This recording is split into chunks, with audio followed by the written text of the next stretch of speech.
Einstein once said, "Future medicine will be the medicine of frequencies." What did he know?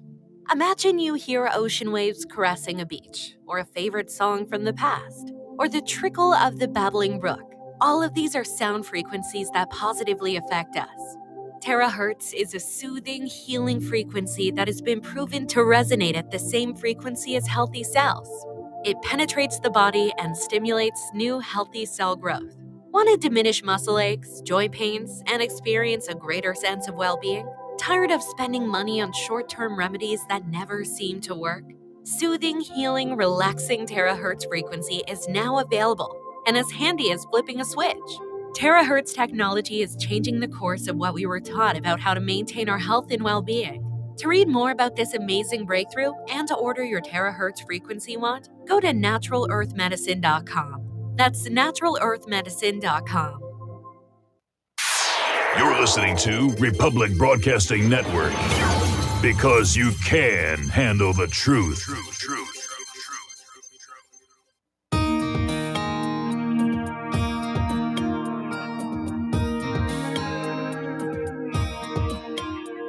The American dream has become a nightmare. Signs of the time are on cardboard on corners in town. Like a cancer that's silently spreading, there's an unspoken fear. We're on our way down. We must take America back. Welcome, patriots and freedom fighters. I'm broadcasting from my home studio in downtown Belmont, Pennsylvania, worldwide as the National Intel Report on Republic Broadcasting Network, Liberty Lighthouse on Mojo 50 Radio, Patriot Nation Radio Network, and any place else you find or see the show.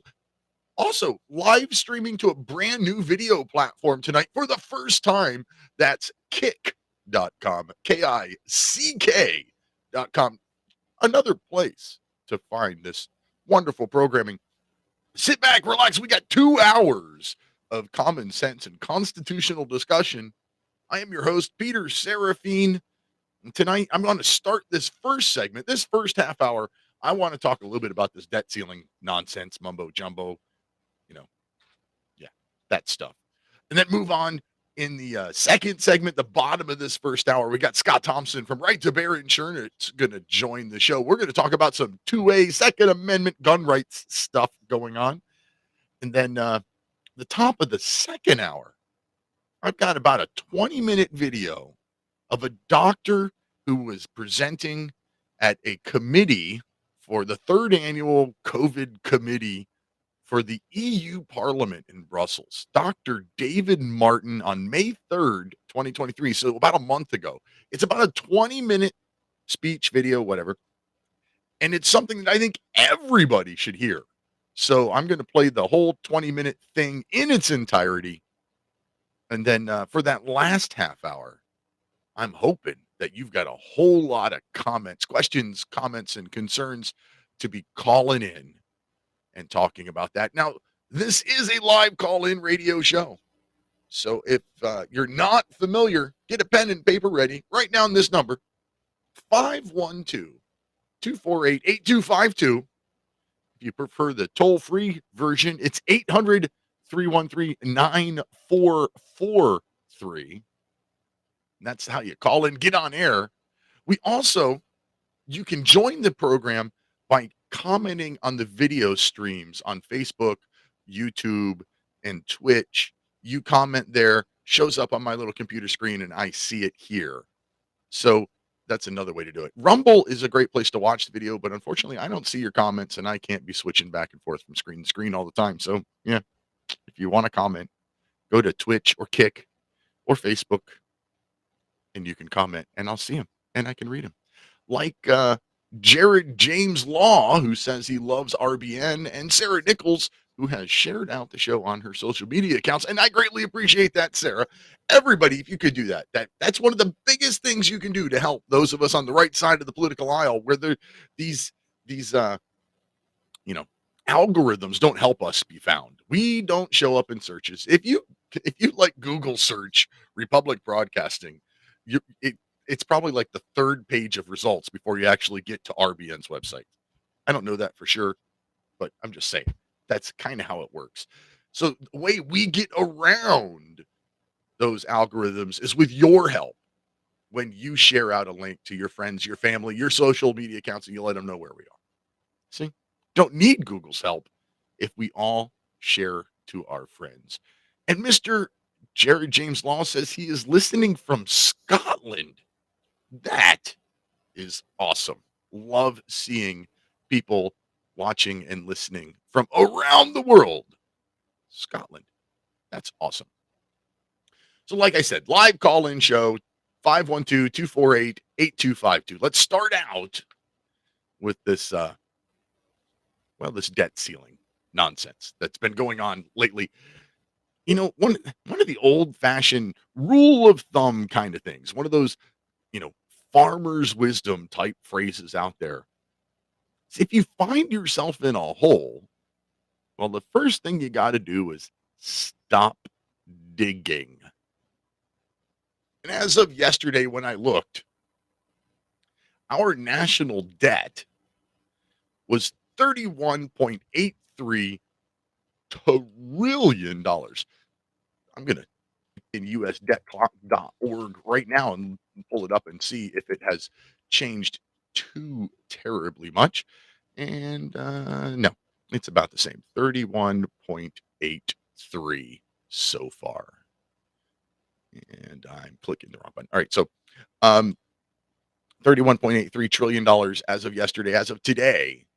But the first 20, it was 23 years. That is a raise, an increase of $26 trillion in 23 years.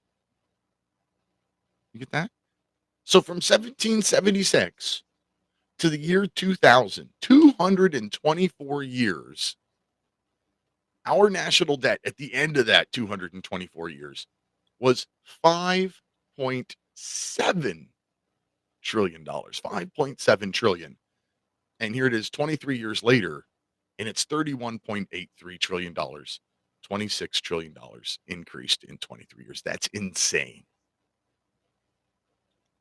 And if we keep spending at this current rate, again, using usdebtclock.org as my source, if we keep spending at this current rate in 4 years, in 2027,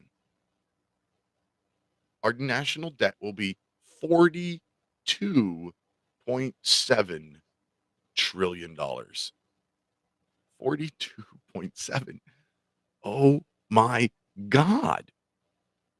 This is a hole that we can't dig out of if we're going to keep spending. But what happens when this, the debt ceiling debate comes up and comes around, and the two teams or two halves of the same team or whatever, the blue guys and the red guys, the D's and the R's, they sit down together and they hack out a deal. And they finagle and negotiate like they do for everything in Washington, D.C. And they keep raising the limit. That is insane. So think about this in your own house, right? So we're spending about 25% more money, we being our federal government. The federal government of the United States of America is spending about 25% more money than they are bringing in the forms of revenue and taxes every year. 25% more every year.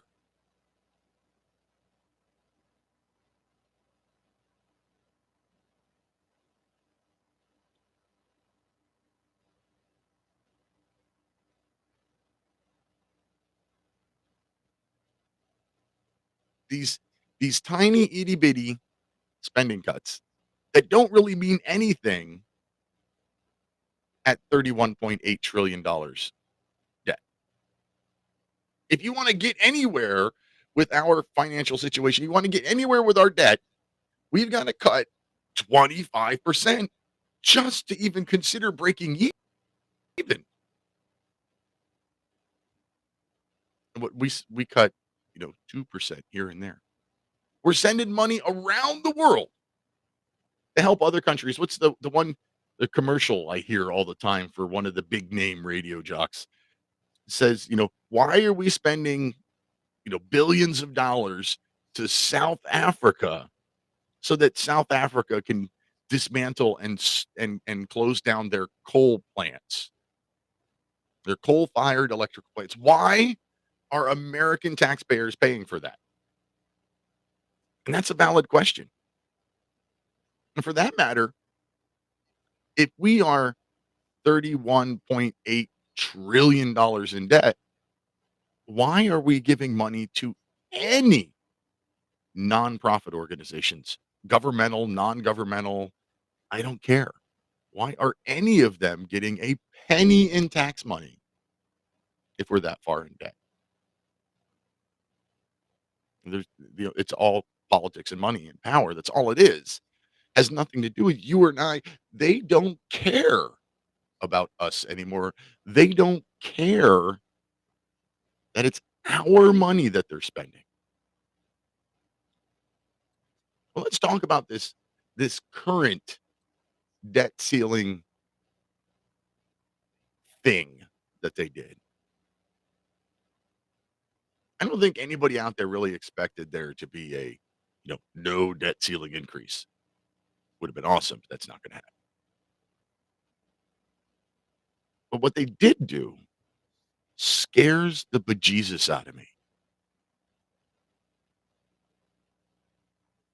McCarthy and Biden's puppets sat in a room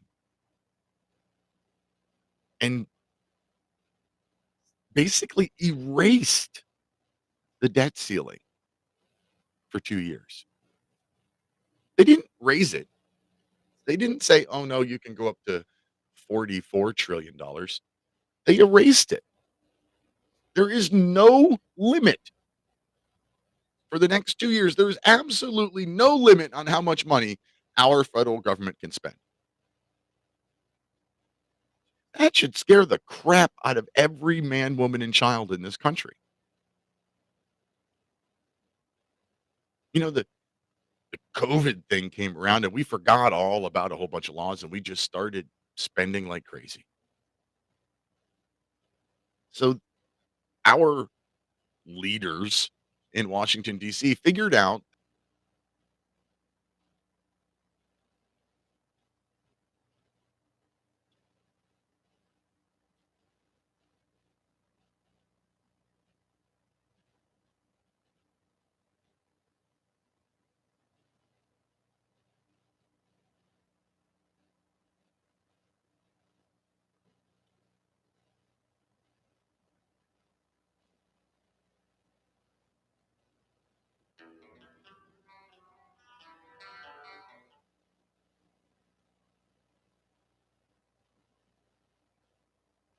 that they could they could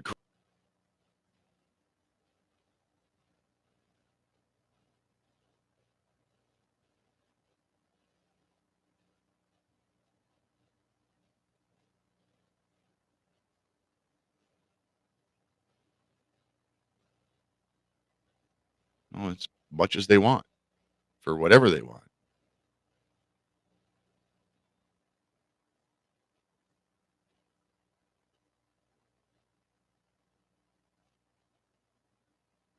Emergency powers by executives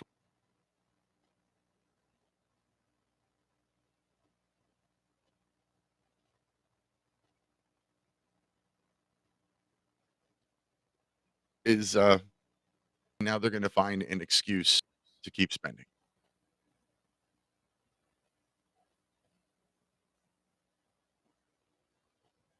What do you think?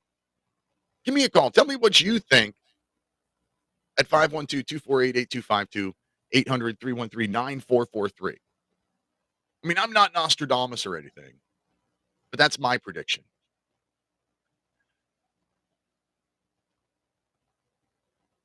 They're gonna, there's no limit. So what's to stop them?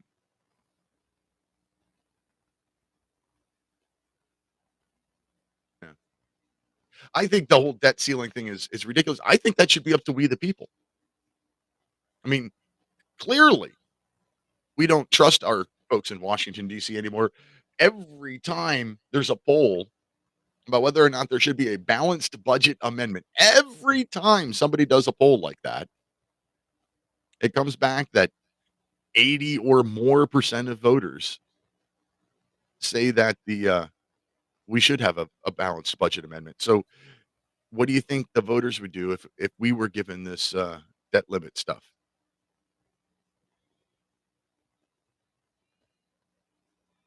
I don't know. I think that the American people would say, "No, you can't increase the debt." I did a show once, probably 2 years ago now, where I took the national debt and basically dropped, I don't know, a dozen zeros off of the number to make it something more household like. And then I went through how much we spend on different things and did the same thing. I dropped off X number of zeros. And the amount of money that we give to arts and humanities while we're $32 trillion in debt is ridiculous. That is almost, I mean, this equivalent here is that, you know, you owe so much money. You owe enough money, you know, 12 times how much you make every year is your debt. But yet you keep buying Picassos to hang up in your shack. That's the level of stupidity that our federal government has when it comes to spending money. Let's take a quick short little sponsor break here. I'm proud to be partnering with Cedar Mill Fine Firearms. Cedar Mill Fine Firearms does some of the coolest firearms cases you'll find anywhere. Have you ever wanted to carry your AR-15 discreetly?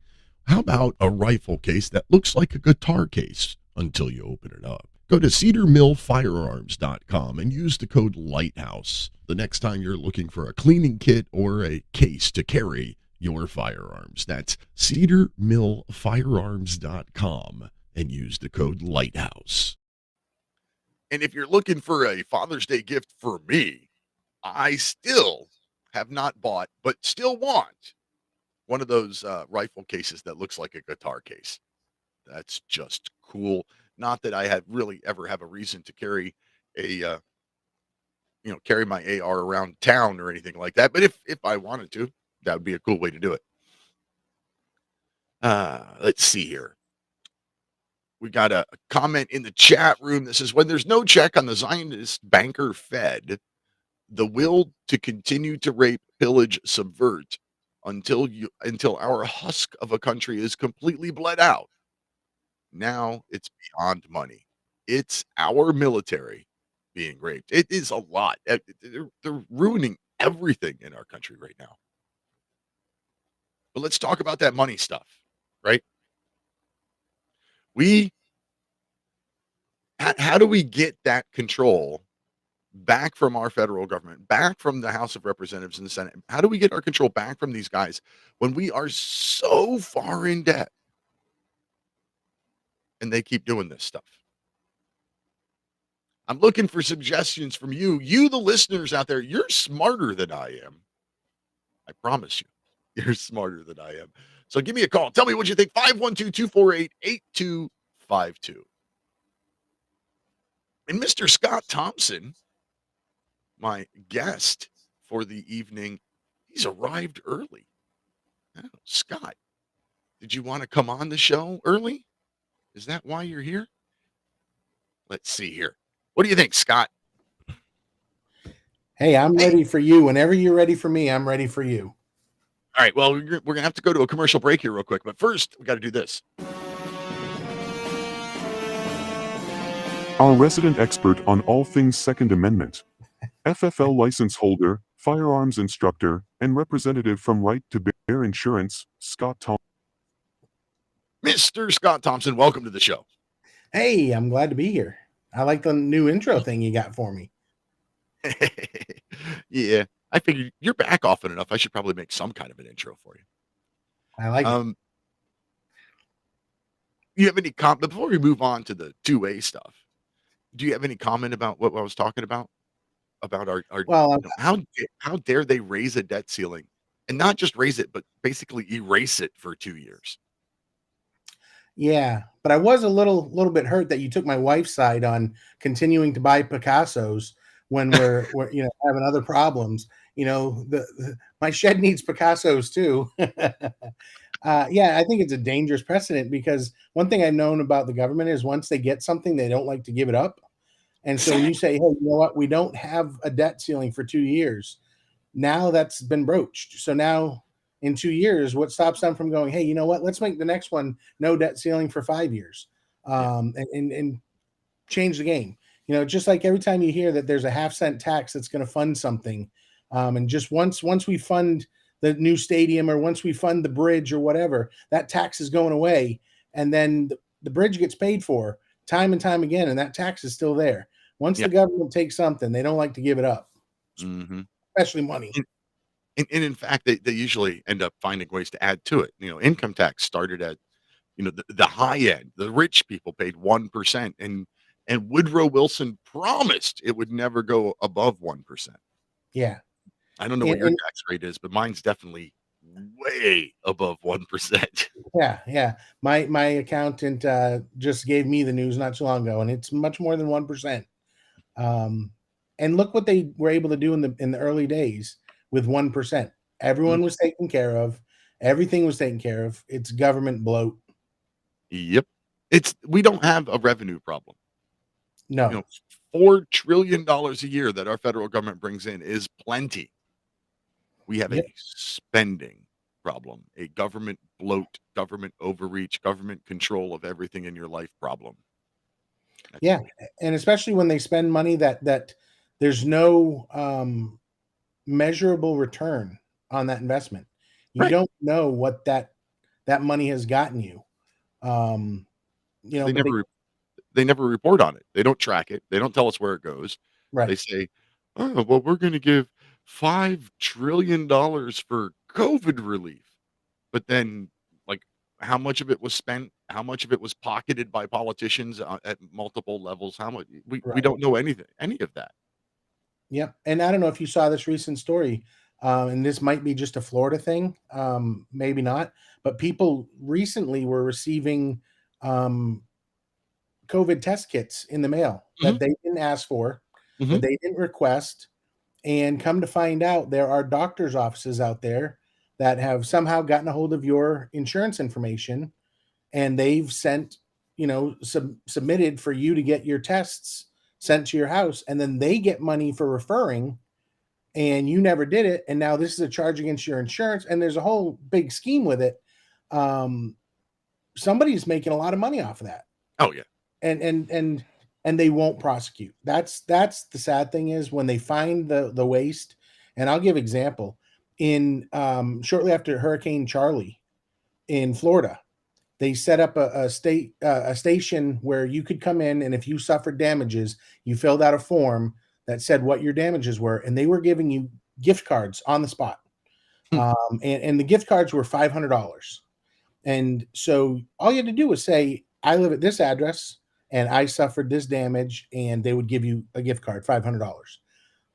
They found out years later, and why it took this long, I don't know, that a lot of the people, not all, some people legitimately were in need, but a lot of the people that filled out those forms, they filled out a form to an address that never had a home on it. It was a vacant lot that they didn't own. So there was fraud. So you know who the person is because you took their license. And the decision was made, well, we're not going to prosecute them because it would be too many people to go after. It would cost more money to go after them than we would ever recover from them. So we'll just let it go. Well, guess what's going to happen every time you have a national disaster. You've People- incentivized bad behavior. 100%. Boy, oh boy, they love to do that these days. What's funny is, I'm a mailman in my full-time regular job, and that actually happened. I remember delivering some, small package to a customer, and they're like, "I didn't order anything. What's this?" And they rip it open, and it's COVID kits. I didn't order this crap. Where'd this come from? Yep. And so yeah, well, you just explained it. That's great. Yep. And his doctor, and I don't know the numbers. I'll always be honest. I don't know the numbers, but I've heard it's hundreds of dollars for every time a doctor could say that they, because what they're doing too is they're saying, well, we suspected they had COVID because we had an in-office visit. So they get paid for that. They get paid to send out the test kits. And it's probably several $100s per person that they've sent that to. Do the math. You send it to 100 patients in your list, and at $200 a pop, you just made $2,000. Right. It's crazy. Hey, well, if you're really interested in this COVID stuff, you're going to have to stick around after your segment and listen to Dr. David Martin at the EU Parliament last month. It was freaking awesome. 3-minute commercial break. Be right back on the other side with Scott Thompson. Right there.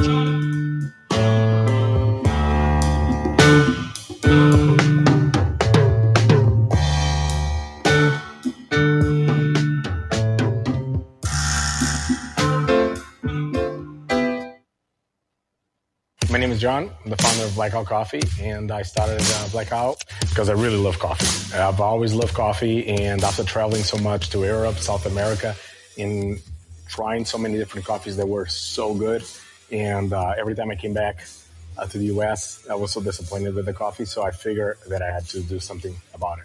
The biggest difference is on the beans and the roasting process, how we roast it, and how fresh it is. The fresher the roast, the better the quality. Here I have all of the coffee. It's roasted within 1 to 2 days prior to being shipped. So it literally gets to consumers' house within 3 to 5 days after being roasted. If you like coffee, you have to try ours. It's fresh roasted. It's one of the best beans that we can get, and you will definitely see the difference. Visit blackoutcoffee.com and use the coupon code REPUB10. That's REPUB10. Standing 6'4", weighing in 245 pounds of crime-fighting, political science analyzing brawn. Ladies and gentlemen, Dr. Patrick Slattery. So Mike, get off this anti-cicada agenda. I'm a born-again traditional Christian, and my favorite possessions are right here on my nightstand. That would be the King James Bible and my .357 revolver. I'd rather be ruled by Chinamen than Jews. Cool it with the anti-Semitic remarks, right? Just because you steal an election and terminate the republic doesn't mean you terminate the people in the republic, because we're still here. I'm not taking the vaccine. Fuck you, Bill Gates. There was a way forward still on January 6th. What needed to be done is to object to every single state. The COVID-19 virus was the setup. The vaccine could very well be the bioweapon. The Patrick and Jeremy Show, Tuesday at 9 Central and Wednesday at 1 Central. Are you one of the millions of people who feel like there is a dark cloud hanging over their heads whenever they're using pharmaceutical drugs? For some, the short-term relief can turn into an opioid addiction nightmare. Have you ever wondered why CBD oil is a billion-dollar industry? It's because it works better than opioids and is actually healthy for you. However, CBD oil is stripped of all other helpful compounds found in the hemp plant. According to neuroscientists, the whole hemp plant, otherwise known as hemp paste, is even more effective than the chemically processed CBD oil. Are you ready to take back your health? You can try hemp paste for the price of a cup of coffee. Hemppaste.com/RBN. Free shipping on orders over $50. See the banners for hemp paste at republicbroadcasting.org and visit hemppaste.com/RBN.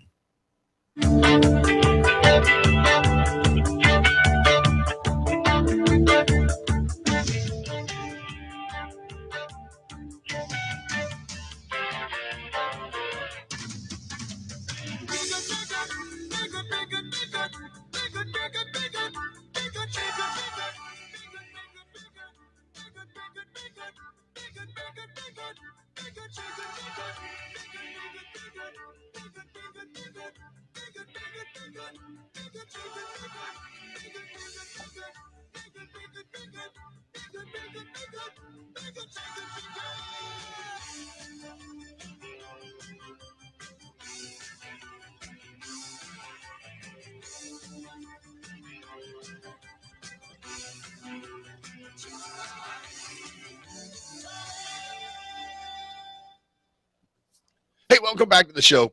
Sorry about that little technical difficulty. That was a little longer than 3 minutes. My bad. Me and my computer connection issues. I don't know what's going on. I freaking give up. But anyway, free speech is not free. I am your host, Peter Seraphine. This evening, the other fellow with me tonight is Scott Thompson from Right to Bear Insurance. But I want to remind you that free speech is not free. Please support this free speech network, whatever network you're listening on. I greatly appreciate it. So, Scott, you sent me an article that you thought would be a good thing to talk about tonight. And I had written down something that was in my own state here in Pennsylvania that I wanted to talk about. And since I'm the host, I was going to say, since I'm the host, we're going to start with what I want to talk about. Just kidding. So I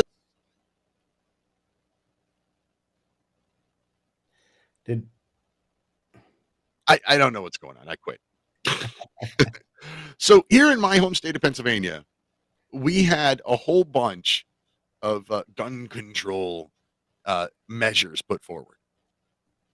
And the ones that seem to be doing pretty well, actually, through our legislature are universal background checks, red flag laws, and mandatory reporting of lost and stolen guns. Thankfully, the safe storage laws did not get a vote. They were deemed controversial enough that nobody thought they could possibly pass, so they didn't get a vote. Now, for those out there in the real world that don't know, the so-called universal background check, that just means that, like here in my state of Pennsylvania, we don't have to do a FBI background check on a long gun sale between private parties. And they just want to put an end. They want to make it so that we have to, go to a gun store and do a background check for a long gun between two friends. And of course, red flag laws are just bad. I've never seen a red flag law in any state that actually doesn't violate like 3 of our constitutional rights. Yep. But then mandatory reporting of lost and stolen guns. I don't really have anything against that one. Do you? I don't, but as long as we can identify when you have to report it, because I have seen some places where people are pushing that the gun has to be reported stolen or lost within 3 days of it being stolen or lost. And I can't get behind that because it has to be a day when you notice that it was stolen or lost. Because if let's say I have a hunting cabin up in North Florida and I have some guns in a safe there. If I only go there for a couple weekends out of the year, if I don't know, do I have to go up every day and now check on the guns to make sure that I'm falling within 3 days? So it would have to be based on when you noticed that it was lost or stolen. And if it's based on that, I have no problem. But when they try to sneak in within X amount of time of the theft or the loss, I can't get behind that because it's not like your car. Your car is missing if you use it every day. Some of your guns, you don't know if they're missing until you go and do an inventory of them. And I'm not saying we're haphazardly leaving guns around, but if somehow someone got into my safe and took one of my guns, I might not notice that for a while. So, yeah, I don't. I get into my little handgun safe, my bedside handgun safe every day, but I don't get into my big long gun cabinet. Right. But a few times a year, really. So, somebody could clean that out and I wouldn't even notice for potentially months. Right. And I'd hate you to be in a situation where you say then, well, I guess it could have happened between February and today. And they go, well, it wasn't reported within 3 days, so you're now going to be charged with a crime. Right. And then, you say, no, it just happened yesterday.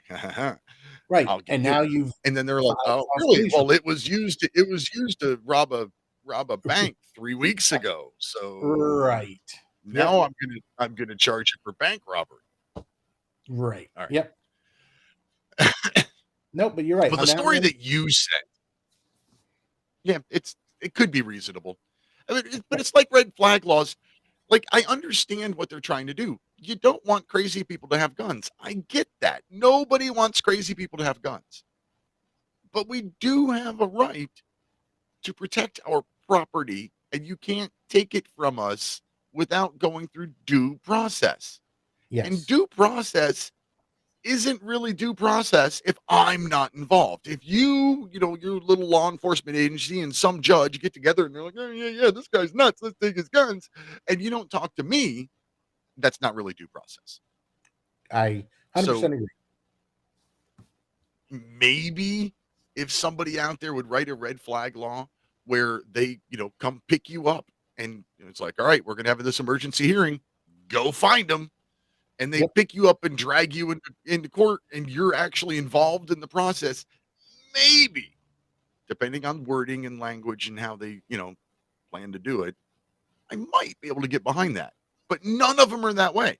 All of the ones that exist today and all the ones that are being proposed today are, here's an accusation and here's a judge that's going to make the decision. And I will You're say, not there. You're not there. Your attorney's not there. They don't even have a, what do they call that? Like a guardian ad litem kind of attorney who's just representing gun owners at large through this process. Right. Which is, honestly, that's a pretty good idea to have a system where there is, if you're going to have that emergency hearing, that there be an attorney that fights for that right of this person, where the, show us the police reports where there's been problems, show us medical reports, show us all these things to fight for you. It's kind of funny, when I went through an annulment years ago through the church, there was a person assigned to fight for that the marriage was valid in the church. And clearly, we'd already civilly divorced, so there was no, but there was someone assigned to fight for the marriage. And you're right, there should be someone assigned to fight for the rights of the person that this emergency hearing is against. That's a great point. Yeah, that would at least be a step in the right direction if you actually want to protect the rights of we the people. Yep. All right. Let's see here. Live call-in show. Call in with your questions, comments, and concerns to 512-248-8252 or 800-313-9443. We're talking to Scott Thompson from Right to Bear Insurance, which, by the way, Right to Bear Insurance is the most affordable carry insurance on the market. And it's not only the most affordable carry insurance on the market, it's the carry insurance I use. And I'll save you another 10% if you use code Lighthouse at protectwithbear.com. That's code Lighthouse at protectwithbear.com to save 10% off the already low price of as little as $11 a month. You're listening to Liberty Lighthouse. Talk radio. Only better. Okay, so Scott, the article that you sent me was Governor Newsom in Crazyfornia calling for a 28th Amendment, which I don't know. He basically wanted to enshrine gun control into the Constitution as the 28th Amendment, which I consider to be pretty crazy. I agree. But here's the thing I will say. This is the proper way. If you want to get rid of the Second Amendment, the proper way is to get an amendment, just like, getting rid of things. So it's the proper way. However, what I think is just political gamesmanship is he's saying, I'm proposing the 28th Amendment which will, as he put it, propose broadly supported gun control. Yeah, broadly supported by the American public and gun owners, which I take offense to that. But saying that the Second Amendment will be unchanged, we're just going to add control. Well, you can't unchange the Second Amendment that says shall not be infringed by then infringing them later. So it's a political. That's just retarded. Yeah. And I wanted to kind of point out like the four things that he said are broadly supported by the American public and gun owners, which again, I've said this 1,000 times. Numbers lie and liars use numbers. I can come up with any type of poll you need. You tell me what you want, I'll get you the numbers to support it. But there's a big difference. I think if you asked any American public or gun owner, should we do something to stop criminals from getting guns and using them in mass shootings? I think we'd all say yes, we should do something. But what that something is varies greatly between the left and the right. So one of the things is they want to raise the minimum federal minimum age to purchase a firearm from 18 to 21. And what's funny about that is, and we've talked about this, I've heard you talk about this on your show before, is if the age of majority is 18 for everything really except for alcohol, why would we change tobacco? Yeah.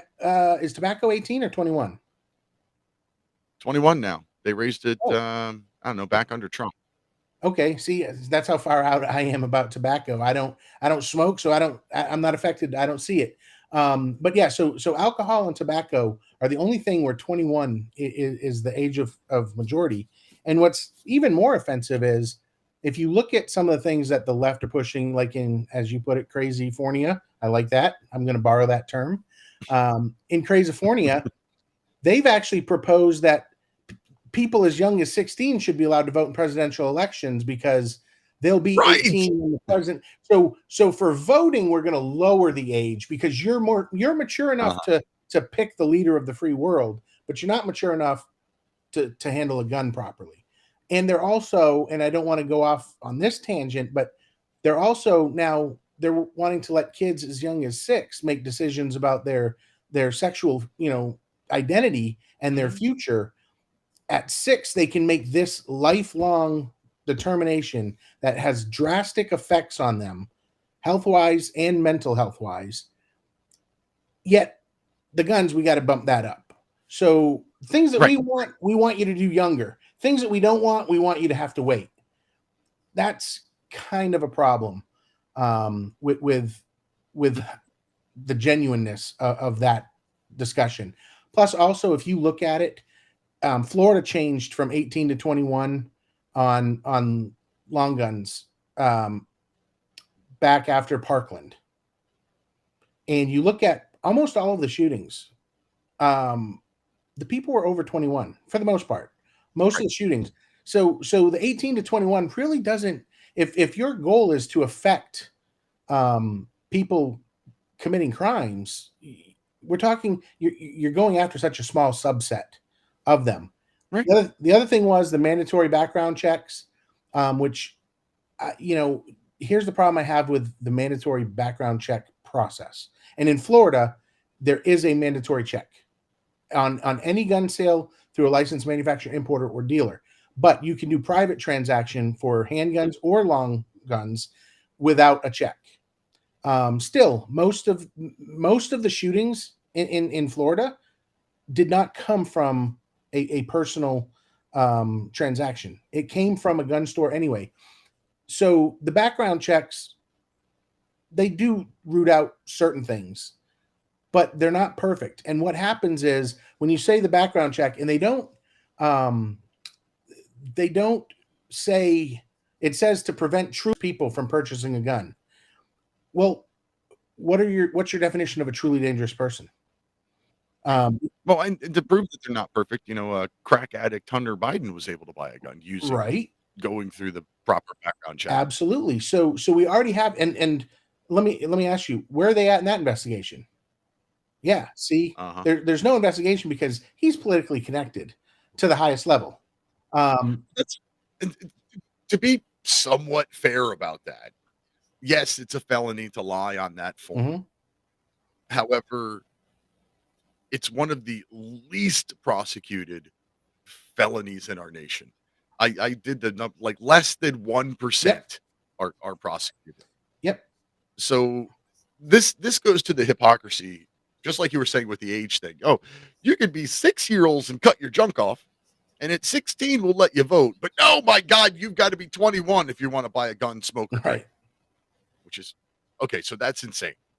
The other insane part about it, the hypocrisy. I forgot my train of thought. Where were we going? Hunter Biden less prosecuted. The enforcement. The enforcement. Okay, so if I'm a gun control person and I think guns are bad, we need to get guns off the streets. We need to get guns out of the hands of bad people. Wouldn't the easiest thing to do to be to prosecute the 2,000 or 3,000 times a year where people lie on that form? Of course. Why aren't we doing that? That doesn't require new laws. That doesn't require anything other than somebody pointing at, whoever, what the ATF, and saying, do your job. Right. Well, and also look at, why are we not enforcing in some of these states a criminal who is caught with a gun and they don't prosecute that crime? Every time you catch a criminal, a felon, someone who shouldn't have a gun, you catch them with a gun, charge them.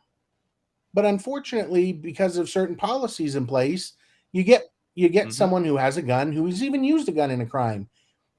Recently, there was, and I don't know enough information about this, but there was just, and I think it might have been in California also. In fact, it was a police officer went to a call and was immediately attacked by the suspect. It was domestic violence. He punched her in the face a couple times. They went to the ground. He took her gun, pointed it at her face, pulled the trigger, it jammed.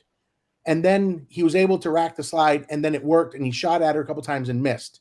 He was arrested for attempted murder, battery, LEO, all the things, and a jury found him not guilty because they said, they believed the defense attorney that said, well, that police officer had no right to talk to him. And if she did her job right, then he should go to jail. But because she didn't, he could have punched her 100 times and it wouldn't matter. And that's simply not true. Right. Just because someone didn't do their job right doesn't give you, the courts have ruled that over and over again. You don't have the right to attack them just because they were wrong. So we're going to a place where we're not enforcing the crimes that we should on the criminals, but we want to enforce them on the gun owners who are law-abiding citizens and who have never committed a crime. And that's a problem. Right. And that's been that's the argument of the gun enthusiast from the beginning. Is, you pass the average gun enthusiast has their guns locked in a safe unless they're on their person. They're very safe with them. They follow all the safety rules. There's, what is it, estimated 300 million guns in this country in the hands of private citizens. If the law abiding were a problem, you'd know it. Yeah, there'd be a lot less people alive. 300 million of them. Right. Yeah. And that's where it's ridiculous. And but again, going back to the hypocrisy of it, guns are bad. We need to take guns away. We're going to make it harder for you to buy an AR. We're going to do this. We're going to do that. But we're going to let these people caught with firearms. But we're just no cash bail for them. And these people that use firearms in crimes, well, we're going to get rid of minimum sentences for them. Yep. The hypocrisy of our politicians has no limits. I agree. Yeah. And when you look at one of the other things that the 28th Amendment that he wants to apply for is instituting a reasonable waiting period for all gun purchases. Which it's interesting that he says reasonable gun waiting period. What's the number? Why not just say 3 days, 5 days, 7 days, whatever it is? It's to leave it open for them to put, oh, well, you passed this and now we're going to make it 21 days or whatever the number is. And the reality is that they call. Did you ever hear the story of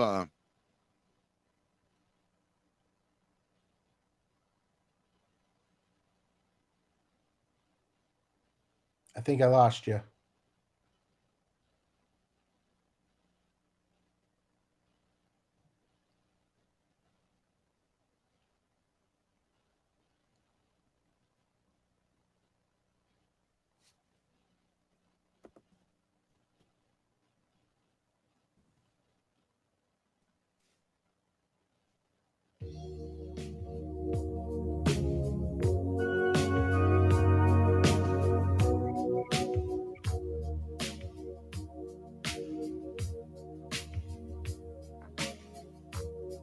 Gotta take a little time to think things over.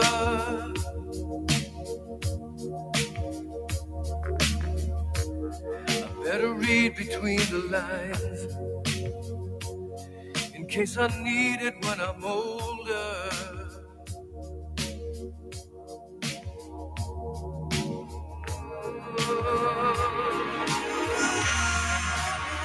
And this stuff. I don't know what this is. I honestly, I have no idea what the heck is wrong with my internet. I thought you were putting me into a karaoke spotlight. I was ready to start singing. Were you doing like a fantastic guest host job and just filling in? Anyway, what I was trying to say beforehand was, did you ever hear the story about Charlton Heston during the LA riots when he's at home and the LA riots are going on and all of his Hollywood leftist buddies are all calling him saying, "Can I borrow a gun? I went to buy one, but they said I had to wait." And he's like, "Yep, you pushed for that crap. Remember? Good luck." No, but that is a great story. And that is true. Be careful what you wish for, and everyone says they don't need a gun until they need a gun. Right. Right. And I can tell you this, I'm going to be prepared and you're going to be prepared. And there's millions of people like us, but some of these people who, when the time comes where they need a gun and they go buy it, they're not going to be prepared. They haven't trained with it. They don't know what it's like. They don't know how it acts. They don't know how to clear a jam. And that's the importance. And that's what the Second Amendment was about, was giving everybody the right to have guns so that you could have your gun. You could train with your gun so that if it ever came time to defend this country against a threat, foreign or domestic, that you knew how to do it. You were prepared. I just imagine some of those Hollywood elites that were calling Charlton Heston, how they would react if they're sitting there on their couch in their mansion with a gun in their hand and someone broke in. Mm-hmm. I'd question whether any of them could hit a target approaching them. I bet you they wouldn't, and because they've never prepared and they've never trained. And the waiting period, one of the things that they've done in Florida is there is a mandatory 3-day wait if you don't have your concealed weapons and firearm license. So you do have a 3-day wait. Now, what's that? At least you got a way around it. Yes. And it's an easy way. It's not very hard. But there's a caveat to that, and people call it a loophole, but it's not a loophole. It's there by design.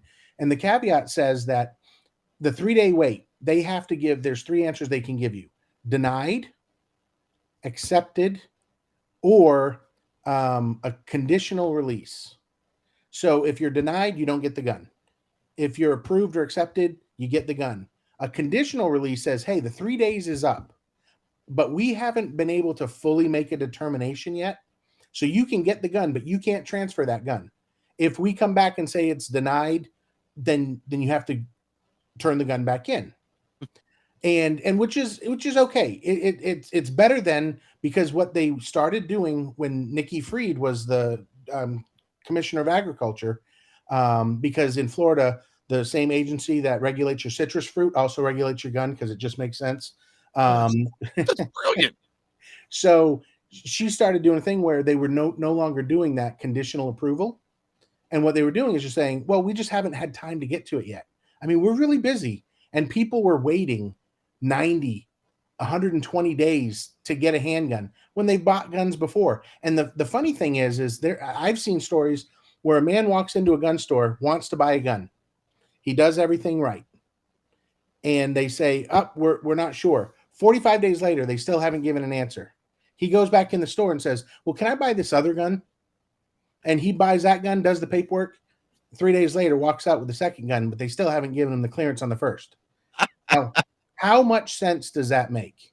None. And that's bureaucracy. That's what happens when government gets involved in pretty much anything. Yep. They screw things up. Hey, we're coming up to the final break for your segment anyway. A little warning to anybody out there. If you are watching on YouTube, I recommend that you go someplace else and watch. Twitch would be my recommendation. We are going to go into the second hour with content that would probably get us kicked off of YouTube. So so we're going to kill the YouTube feed to protect the RBN YouTube account. So if you check the videos, you check the chat stream, I'm sure that somebody has put in there, get off of YouTube and search for Liberty Lighthouse or National Intel Report on Rumble, Twitch, Kick is the new one, DLive, any of those other video platforms, but not YouTube. We're going to drop YouTube soon. Real quick, Scott, where can they find you? They can find me at protectwithbear.com, where again they can sign up for Right to Bear and they can use Lighthouse as their code to get 10% off. Or you can find me on YouTube under Online Gun Safety Class, and YouTube or Facebook. Online Gun Safety Class is my personal one, or also the Right to Bear on both platforms, and Instagram, Right to Bear Association. So find me on any of those places. Awesome. And Right to Bear is not just a sponsor. I really am a member. I really do believe it is the most affordable and therefore, the one that makes the most sense carry insurance out there. If you own a firearm, whether you carry it or not, you should have carry insurance. I get questioned all the time. We'll be just, running to the grocery store or something. I'm like, okay. And I run upstairs and she hears me getting into the gun safe. And we're just going to the grocery store. I'm like, yep, we're going out that front door. I'm getting a handgun. Yep. The one time you don't have it is the one time you're going to need it. The same carry insurance, you're going to want to get it before you actually need it. Thank you very much, Scott. We'll see you in a month. All right. Thank you. 3-minute commercial break. We'll be back on the other side in 3 minutes. Please stop watching YouTube and go someplace else because we're about to lose you. Money and send it abroad. We must take America back. We need fair in the schools and more things made in USA. It's the least we can do for the red, white, and blue. We must take America back. We must take America back.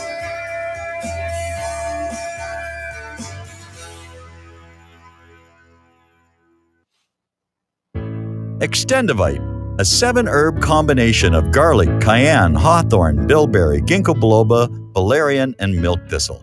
Extendivite is designed to strengthen the heart and arteries and help the body heal itself. Doctors are not able to explain the improvements they are seeing in their patients' health who are taking Extendivite. People who once needed more pills are now taking less and getting better. Due to the unexplainable improvements in their patients' health, more doctors are calling to order Extendivite for themselves. Help Extendivite make your doctor a believer. Extendivite is available in capsule or liquid form for just $69.95 for a 2-month supply. To get started, call 1-877-928-8822. That's 1-877-928-8822 or visit heartdrop.com. Extend your life with Extendovite. Are you sick of censorship? TLB Talk is the cure. TLB stands for Truth, Liberty, and Balance. We are the newest and most unique social media platform to hit the internet. We were built out of necessity because big tech, big pharma, and big brother are out of control. The only thing bigger than them is when we, the people, are united. With that vision, TLB Talk was born. Our battlefield is in cyberspace. The battle we're in can be won by clicks of buttons and voting with your wallet. TLB Talk has no hidden agendas, no corporate funding, and we do not sell, trade, or give away any of your information. Our platform runs off of generous donations of members and merchandise profits. So please check out our site. It's the best around. And be sure to stop by our store. It's loaded with items that'll have you feeling a sense of member pride and victory. Come unite with us today at tlbtalk.com and join the social media revolution. Hi, I'm Tom Bolton for Ease Off. I know so many of you are finding our Easy 4 carcass drop and lift an essential tool for your meat processing operation. But today I want to spotlight 4 of our new products. First, our right height hog cradles with steel or aluminum frames. Our customers love this back-saving innovation that enhances sanitation and speeds production. Next, our beef cradles with stainless steel or aluminum frames eliminate rust and corrosion. We hope you'll compare our quality and prices for this essential part of your processing line. Our cradles are especially effective when used with our power skinner. And finally, our hook tumbler will keep your hooks clean and polished. EaseOff.com. We make pigs fly. Cows, too. Ease Off LLC, 417-932-6419. This is RBN, the Republic Broadcasting Network.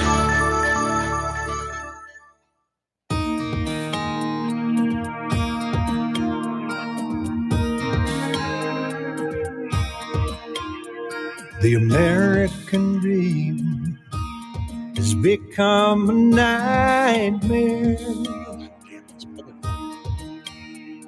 Signs of the time are on cardboard on corners in town. Like a cancer that's silently spreading, there's an unspoken fear. We're on our way down. We must take America back. Main Street, Wall Street. Hey, welcome back to the top of the second hour of National Intel Report live on Republic Broadcasting Network, Liberty, Lighthouse, anywhere else you hear or see the program. This is the final warning. If you're still on YouTube, get off of there. Go to Kick, Facebook, Twitter, Twitch, DLive, any of those other places.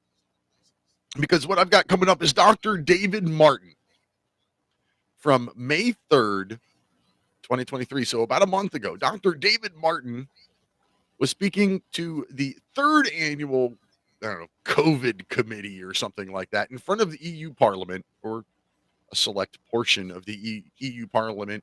And he said some really, really smart things. This is a video clip that I think everybody should see. So I'm going to play it. It's in its entirety. It's about 20 minutes long. So it's going to be pretty much this entire segment.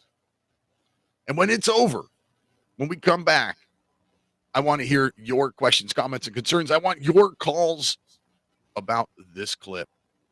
So take it away, Dr. David Martin, if my freaking computer will. It is a particularly interesting location for me to be sitting today, given that over a decade ago, I sat in this very chair right here in the European Union.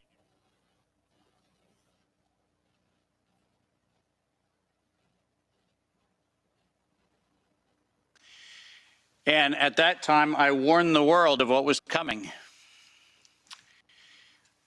During that conversation that was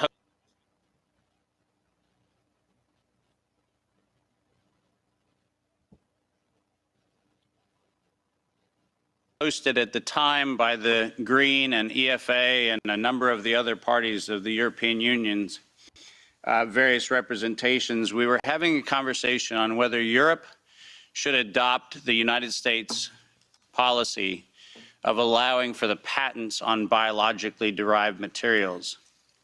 And at the time, I urged this body, and I urged people around the world, that the weaponization of nature against humanity had dire consequences. Tragically, I sit here today with that unfortunate line that I don't like to say, which I told you so. But the fact of the matter is, we're here not for a reprisal on past decisions. We're here to actually, once again, come to the face of the human condition and ask the question, who do we want to be? What do we want humanity to look like? And rather than seeing this as an exercise in futility, which is very easy from time to time when you're in the position I'm in, I actually see this not as an exercise in futility. I see this as one of the greatest opportunities that faces us, because we now have a public conversation, which is now front and center in people's minds. When this was an esoteric conversation about biological patents, nobody cared. But when that conversation came home, then it became something people can care about. So I'm actually quite grateful for this opportunity. I thank the members of Parliament for hosting